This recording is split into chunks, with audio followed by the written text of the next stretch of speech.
Hola, bienvenidos nuevamente a la Matemática TV. En este video vamos a estar viendo qué son los cuadriláteros y cómo clasificarlos. Así que lápiz y papel en mano, que comenzamos.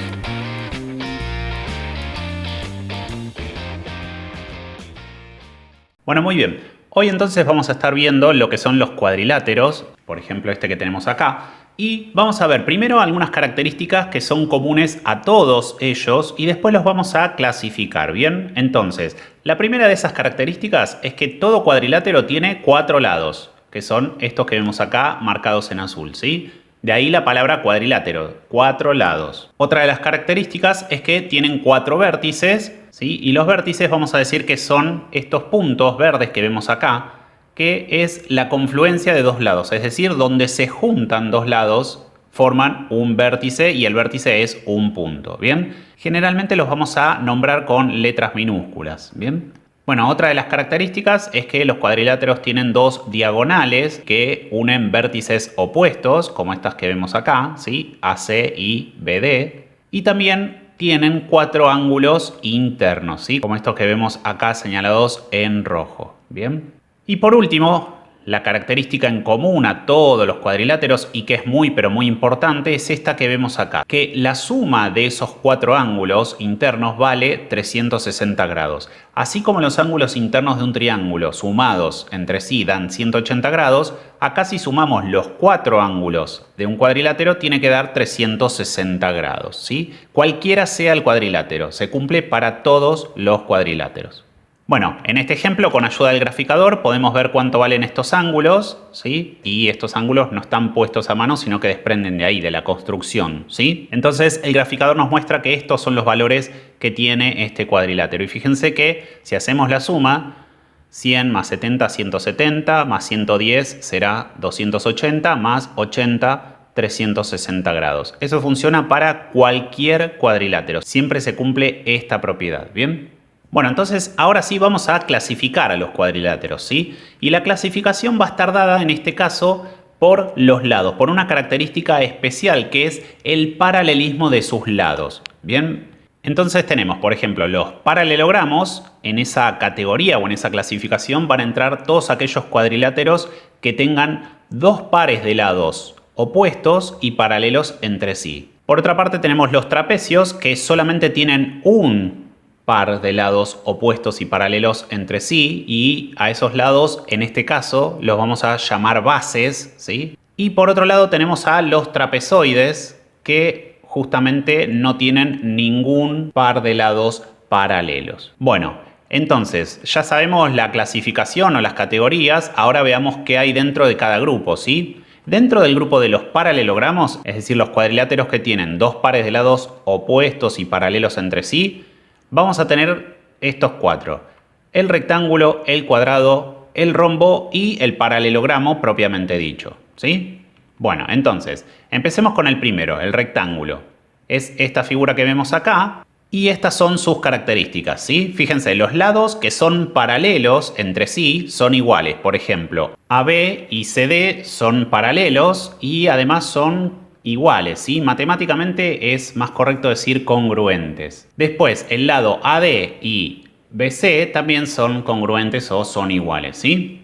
Los lados consecutivos son perpendiculares entre sí. ¿Cuáles son los lados consecutivos? Bueno, justamente los que no son paralelos y los que están uno seguido del otro. Por ejemplo, AB y BC, AB y AD, fíjense que son perpendiculares entre sí. Y esto hace que todos sus ángulos sean rectos, porque fíjense que tenemos en la unión de todos los lados consecutivos un ángulo de 90 grados, justamente porque esos lados consecutivos son perpendiculares, ¿sí? Entonces el rectángulo va a tener 4 ángulos rectos. Y otra de las características es que sus diagonales son iguales, es decir, son congruentes, miden lo mismo.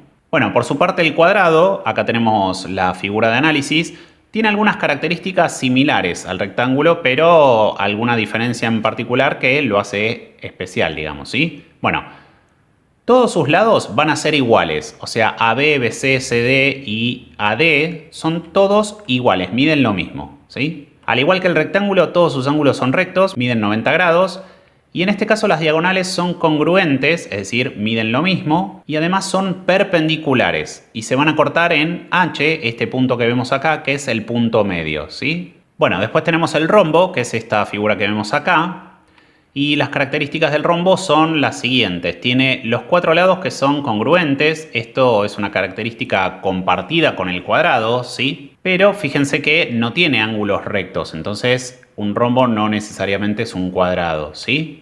Bueno, los ángulos opuestos son iguales o son congruentes, ¿ven? Por eso estos dos tienen la letra alfa y estos dos tienen la letra beta, ¿sí? Entonces, los ángulos opuestos son iguales. Y los ángulos que son consecutivos, que están apoyados, digamos, sobre el mismo lado, por ejemplo, este alfa y este ángulo beta, ¿sí? O este alfa y este beta, son suplementarios, es decir, que entre los dos suman 180 grados. Bueno, las diagonales son perpendiculares, es decir, que acá en el medio se me formarían ángulos rectos, y las diagonales también son bisectrices de los ángulos que intersecan. ¿Qué quiere decir esto? Que la diagonal roja es bisectriz de alfa, de los ángulos alfa, pues acuérdense que estos dos son iguales, y la diagonal naranja es bisectriz de los ángulos beta, ¿bien? Es decir, los divide en dos ángulos iguales. Bueno, por último, dentro de este grupo tenemos al paralelogramo propiamente dicho, ¿sí? Acá tenemos la figura de análisis y las características del paralelogramo son las siguientes. Los lados que se oponen son congruentes, ¿sí? Hasta acá esa característica la tenía el rectángulo también. Bueno, los ángulos opuestos también son iguales. Fíjense que tenemos la letra alfa en A y C y tenemos beta, que es lo que miden los ángulos que están sobre el vértice D y el B, ¿sí? Entonces, los ángulos opuestos son iguales. Y los que son consecutivos, al igual que el rombo, ¿sí? Son suplementarios. Es decir, que si yo tomo uno de los alfa y uno de los beta, me dan 180 grados cuando los sume. Y al igual que el cuadrado, ¿sí? Las diagonales se cortan en su punto medio, que en este caso es P, ¿sí? Entonces el paralelogramo tiene un montón de características de los otros cuadriláteros, ¿sí? O los otros cuadriláteros del paralelogramo. Pero cada uno, fíjense que tiene una característica especial que es lo que lo hace justamente distinguirse del resto. Bueno, después teníamos el grupo de los trapecios, los que tienen un par de lados opuestos paralelos entre sí y que dijimos que esos lados reciben el nombre de bases, ¿no? Bueno, los vamos a denominar, en este caso, base mayor y base menor. A cada una según, bueno, el tamaño. La más grande será la mayor, la más chica será la menor, ¿bien? Y dentro del grupo de los trapecios tenemos el trapecio rectángulo, el isósceles y el escaleno. El trapecio rectángulo, las características que tiene es que uno de sus lados no paralelos es perpendicular a las bases, en este caso AD, ¿sí? AD es perpendicular a lo que llamamos bases. En este caso, fíjense que AB sería la base mayor y CD la base menor, ¿bien?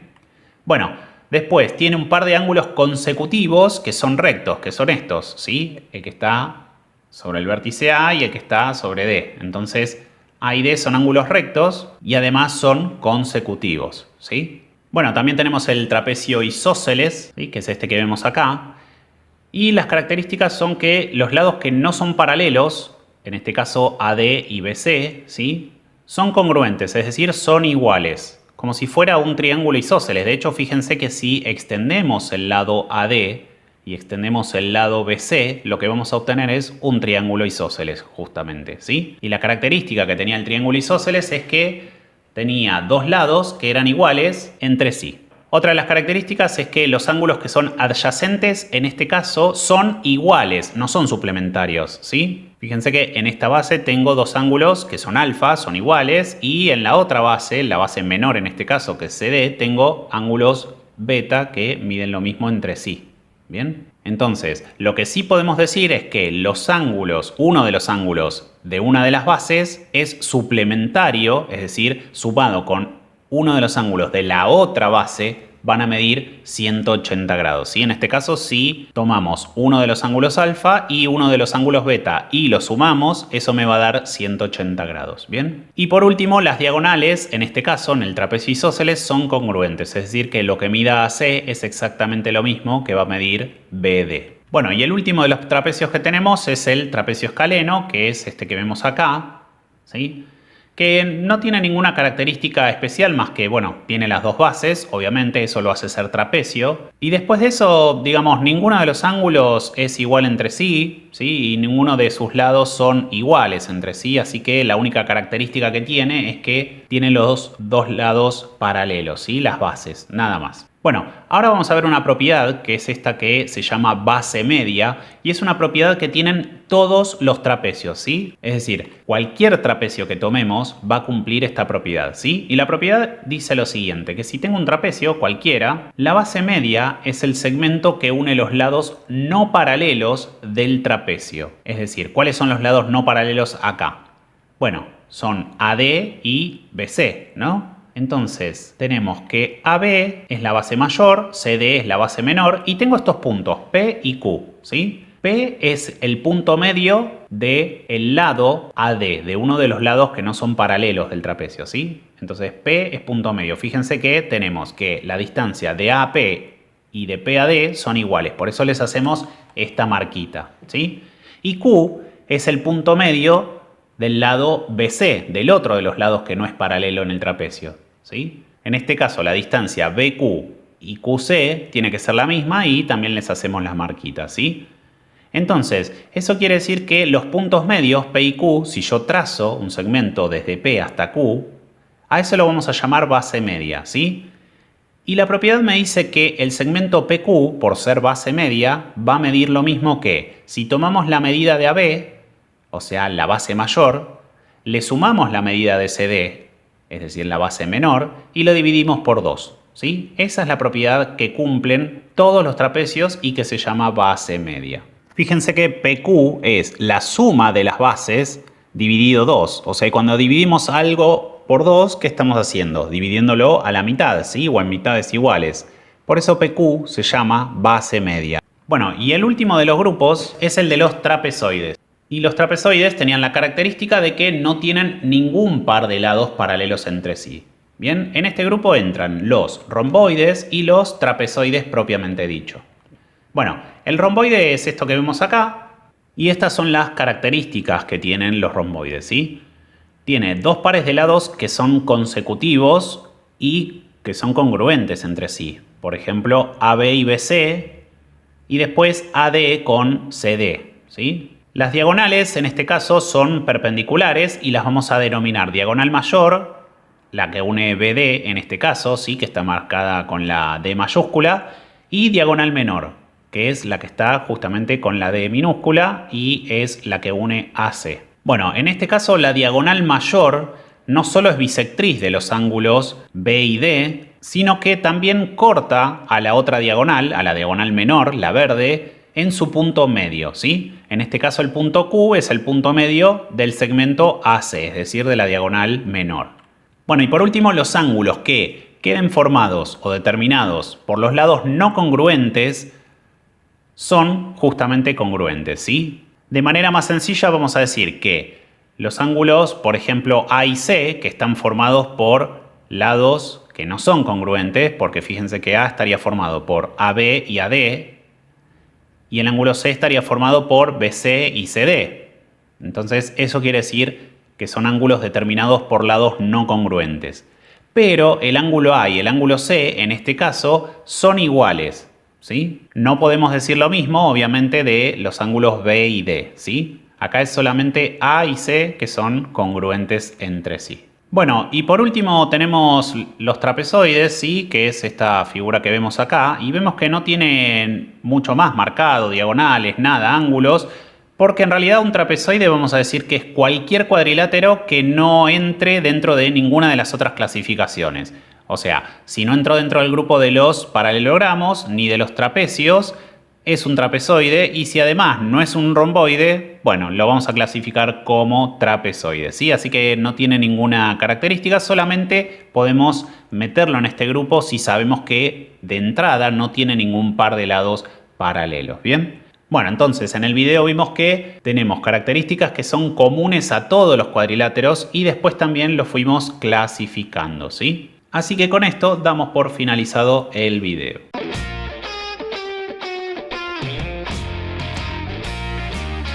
Si te gustó el video, no olvides darle like, y suscribirte a nuestro canal. También podés activar las notificaciones para estar al tanto de las últimas novedades. Seguinos también en Instagram y acordate, vayas donde vayas, la matemática te ve. Chau, hasta la próxima.